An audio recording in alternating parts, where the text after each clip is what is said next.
Olá, façamos a leitura do capítulo 3 do livro de 1 Samuel da Bíblia Sagrada. Deus fala com Samuel em sonhos. 1 Samuel 3:1. E o jovem Samuel servia ao Senhor perante Eli. E a palavra do Senhor era de muita valia naqueles dias, não havia visão manifesta. 1 Samuel 3:2. E sucedeu naquele dia, que estando ali deitado no seu lugar, e os seus olhos se começavam já a escurecer, que não podia ver.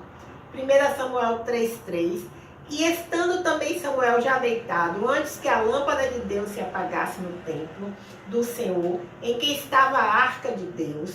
1 Samuel 3:4. O Senhor chamou a Samuel e disse ele: eis-me aqui. 1 Samuel 3:5. E correu Eli e disse: eis-me aqui, porque tu me chamaste. Mas ele disse: não te chamei eu, torna a deitar-te. E foi e se deitou. 1 Samuel 3:6. E o Senhor tornou a chamar outra vez a Samuel.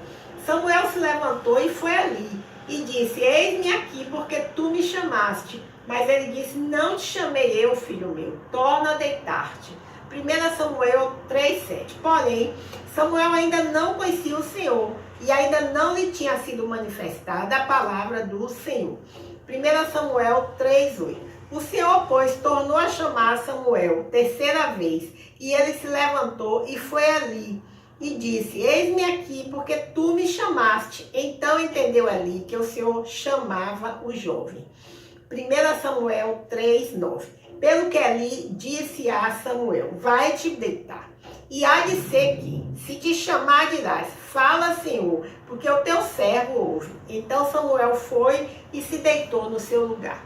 1 Samuel 3:10. Então veio o Senhor, e ali esteve, e chamou como das outras vezes: Samuel, Samuel. E disse Samuel: fala, porque o teu servo ouve. 1 Samuel 3:11. E disse o Senhor a Samuel: eis aqui vou eu a fazer uma coisa em Israel, a qual todo que ouvir lhe tinirão ambas as orelhas. 1 Samuel 3:12. Naquele mesmo dia, suscitarei contra Eli tudo quanto tenho falado contra a sua casa. Começá-lo-ei e acabá-lo-ei. 1 Samuel 3:13. Porque eu já lhe fiz saber que julgarei a sua casa para sempre, pela iniquidade que ele bem conhecia, porque fazendo-se os seus filhos execráveis, não os repreendeu. 1 Samuel 3:14. Portanto, jurei a casa de Eli que nunca jamais seria expiada a iniquidade da casa de Eli, com sacrifício nem com oferta de manjares. Samuel conta a visão a Eli.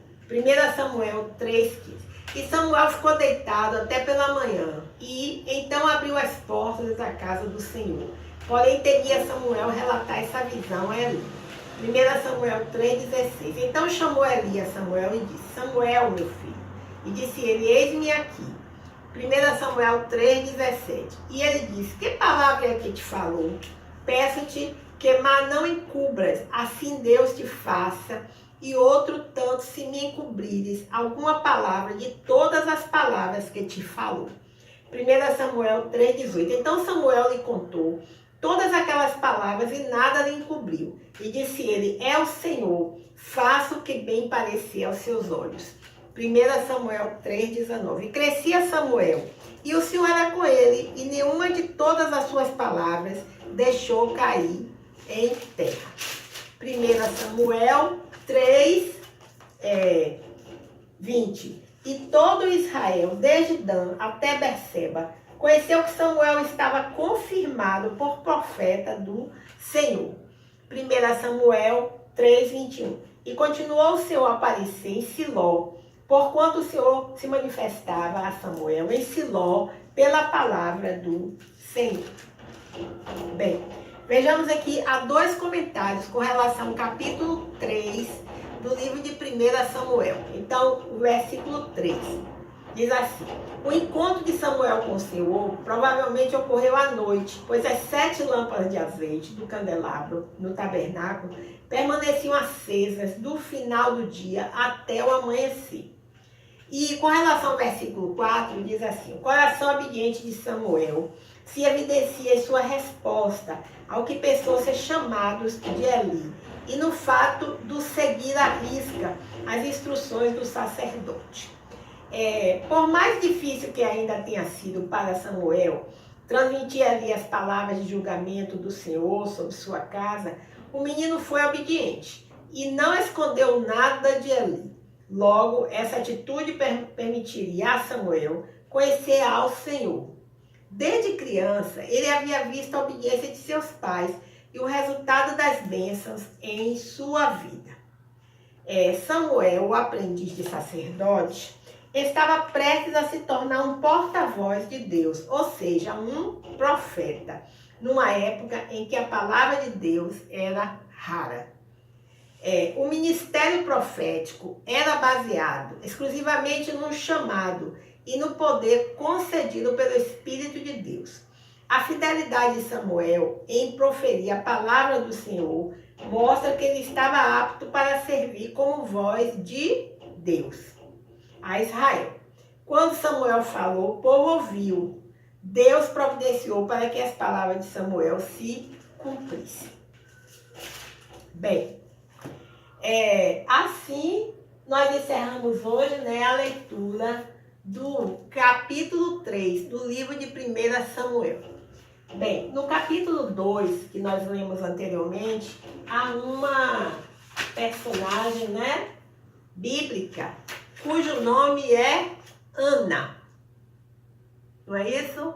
Ana tinha um grande sonho e o Senhor concedeu a realização desse sonho.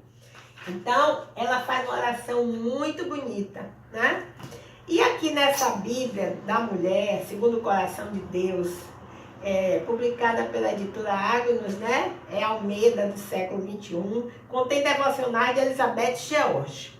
E ela faz aqui, olha, um comentário sobre Ana. Diz assim: um tapete de generosidade. 1 Samuel 1:2. Ana foi uma das mulheres mais encantadoras da Bíblia. Seu nome significa graça, amabilidade e generosidade. Ana é uma das poucas mulheres da Escritura sobre quem não existe nenhum comentário negativo. Como Ana se tornou uma testemunha tão importante da grandiosa misericórdia de Deus? Saiba que em uma série de fatores tristes contribuiu para isso, como dificuldade, dor, sofrimento, sacrifício. O Senhor sempre usa alguns fios escuros ao produzir o rico tecido que é a vida. Isso vale tanto para Ana como para todas as mulheres que amam a Deus, inclusive você, minha querida. Tenha certeza de que o tecelão mestre também está tecendo a sua vida, um acontecimento por vez, um momento por vez. Só ele conhece o desenho. Confie no Senhor ao vê-lo entrelaçar habilmente os fios do delicado tecido de sua vida.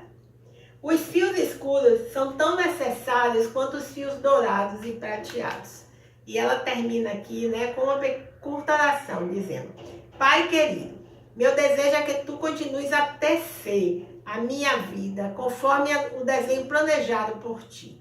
Molda-me de forma que meu coração venha glorificar-se ainda mais, Bem, a oração que Ana proferiu, ela é conhecida como o Cântico de Ana. Nós lemos na leitura anterior do capítulo 2, E há um versículo aqui dentro desse Cântico de Ana, o 2:9, diz assim: o Senhor, Ele guardará os pés dos seus santos, mas os ímpios ficarão mudos nas trevas, pois, não é pela força que o homem prevalecerá, Então, eu já observei que no WhatsApp, eu acho que só no WhatsApp, tem uma figurinha de um bracinho assim, que representa a força, Então, quando as pessoas colocam aquele bracinho, significa o quê? Que elas são fortes, que elas conquistam seus sonhos, pela sua força física, pela sua própria força, né? Pelos seus dons, pelos seus talentos. Por isso que vem aquele braço forte, né? Significa lutador. Mas o Senhor escreve aqui, né, na sua palavra, e Ana faz esse cântico, né? Nós já lemos ontem o cântico de Ana, é o versículo 2, né? Vai do capítulo 2, vai do versículo 1 até o versículo 11. Mas esse versículo 9, a parte B, né, bem interessante, diz assim: pois não é pela força que o homem prevalecerá, certo? Então, muitas vezes, quando eu vejo aquele bracinho, né, no perfil das pessoas, eu sempre vejo esse meu pensamento, né? Que muitas vezes nós pensamos que nós conseguimos pela nossa força, né? Que foi a nossa força que fez com que conquistemos aquele sonho, realizemos aquele projeto, né? Alcancemos tal resultado. A grande maioria das pessoas pensam que é assim. Por isso, seu símbolo é o bracinho, né? Mas a palavra do Senhor diz que, pois não é pela força que o homem prevalecerá, né? Ou seja, pela